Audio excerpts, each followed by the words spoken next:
Dans une époque où l'iniquité régnait sur de nombreuses villes, Dieu choisit un prophète, Jonas, pour accomplir une mission particulière. Bien reçu, mon ami. Nous nous reverrons la prochaine fois.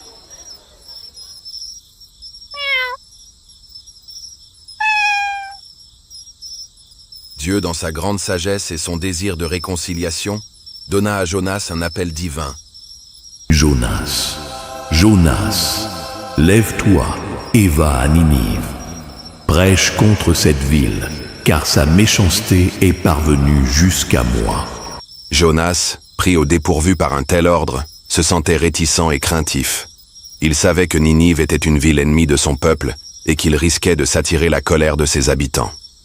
Comment puis-je aller prêcher à ces gens? Ninive est une ville pleine de méchanceté, et je ne veux pas voir mon peuple souffrir davantage. Si Dieu veut les punir, pourquoi devrais-je les sauver? Plutôt que de répondre positivement à l'appel divin, Jonas décida de fuir. Il se rendit à Jaffa, une ville portuaire, où il prit un navire en direction de Tarsis, loin de Ninive. Dans son esprit, il pensait que fuir Dieu serait la solution. Mais Dieu avait un plan plus grand et plus complexe pour Jonas, un plan qu'il découvrirait bientôt.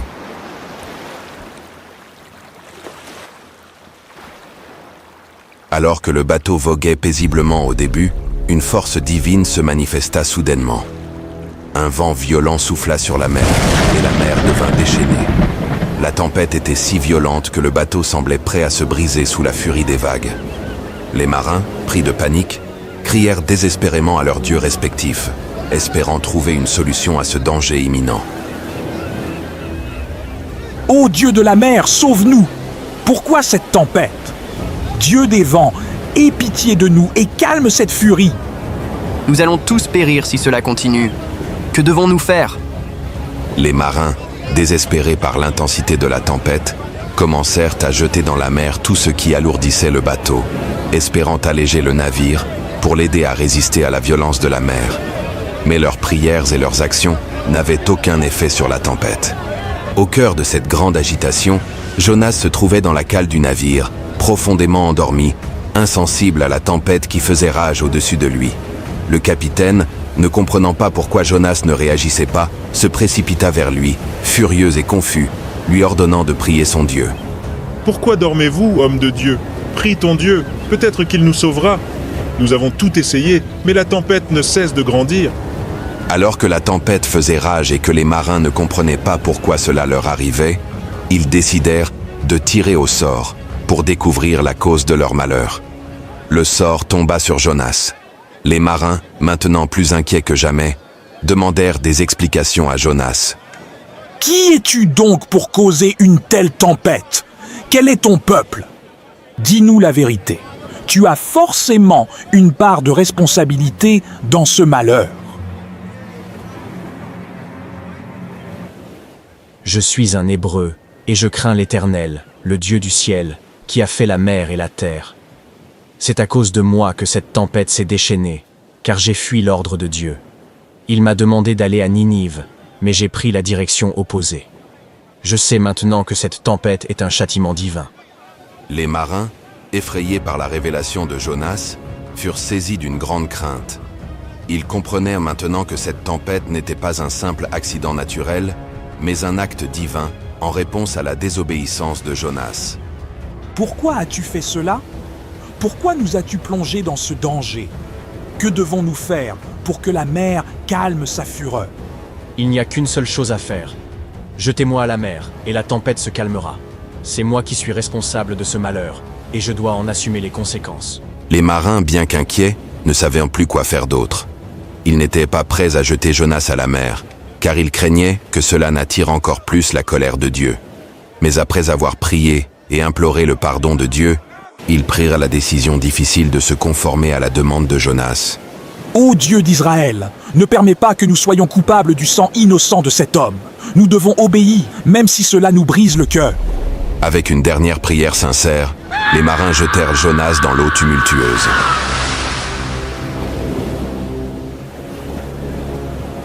À l'instant où Jonas toucha la mer, une grande créature marine, souvent appelé un grand poisson, se précipita vers lui.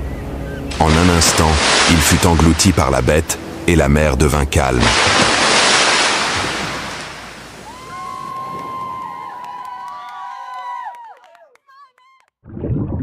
Jonas, plongé dans les ténèbres du ventre du poisson, se retrouva dans une situation inimaginable. C'était un lieu de solitude et de réflexion. 3 jours et 3 nuits passèrent, et durant ce temps, Jonas fut seul avec ses pensées et ses prières. Il se rendit compte que sa fuite n'avait été qu'un obstacle à la volonté de Dieu, mais aussi qu'il pouvait encore retourner vers lui.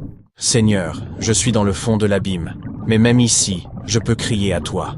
Sauve-moi, et je remplirai la mission que tu m'as donnée. Alors que Jonas priait, se repentait et se soumettait à la volonté de Dieu, Dieu écouta ses prières et ordonna au grand poisson de vomir Jonas sur la terre ferme. Ainsi, Jonas fut délivré de sa captivité, prêt à obéir enfin à l'appel de Dieu. Seigneur, je te remercie de m'avoir donné une seconde chance. Ma vie est entre tes mains, et je vais obéir cette fois-ci. Je remplirai la mission que tu m'as confiée. Lève-toi, va à Ninive, la grande ville, et prêche contre elle le message que je te dirai. Je vais y aller, Seigneur. Je ne fuirai plus, mais je prêcherai ce que tu m'ordonnes. Avec la ferme intention d'accomplir sa mission, Jonas se mit en route pour Ninive. Il savait que cette ville, grande et pécheresse, avait besoin d'entendre le message de repentance que Dieu lui avait confié. Arrêtez de vous battre, voyons. Reviens ici, sale petit voleur. Ceste ma marchandise. Non, taille une voleuse. Mais arrête-toi, saleté de bête. Tu n'entends pas?